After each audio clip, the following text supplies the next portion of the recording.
The halftime show was certainly a spectacle. Yeah, and we thought it would be a fun idea to talk a little bit about the commercials as well. That's why we're all here. And we wanted to originally, I think, talk about which commercials individually stood out the most to us. Right, but it turns out we kind of all really liked the same one was our favorite, and that was the Google commercial. It made me cry. Well, it really did, and it was interesting because, you know, we're busy working here, so we didn't see all of them, but that seemed to be even the one here that universally we all at some moment in time actually saw, and you never really, other than the pictures, you never really see the guy who's talking. See, now I'm going to cry again. Don't cry. No, but you know what, though? I think that, because I was in another room while you guys, were watching in the newsroom, and it's one that caught your attention because you're kind of like, all right, what is this about? Or are they going to show somebody at the end? Maybe did his wife pass away? Is he getting Alzheimer's?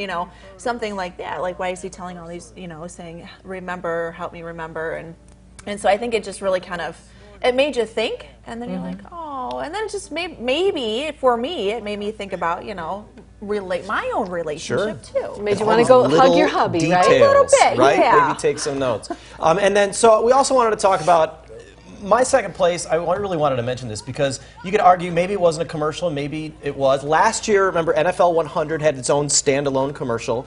NFL celebrating its 100 years. Well, this year, NFL 100 also ran a commercial with a whole bunch of former NFL stars in it. But then they have this guy.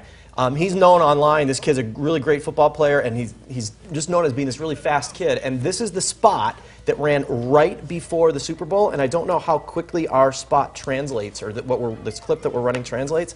But the coolest part of it was he ends up in the tunnel at the stadium, and all these players in their Hall of Fame jackets are cheering him on.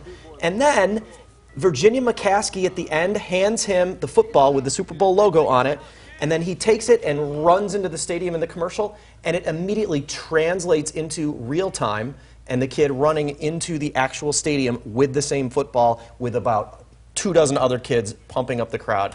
What an amazing experience for that kid. That's what we thought was so cool for the kids to be able to actually be a part of it and be at the Super Bowl. So we thought that one was worth honorable mention, even though maybe not technically an ad, although, again, it may just been the positioning of the ad right at the beginning. A lot of fun ones in there, though. All right, well, Sunny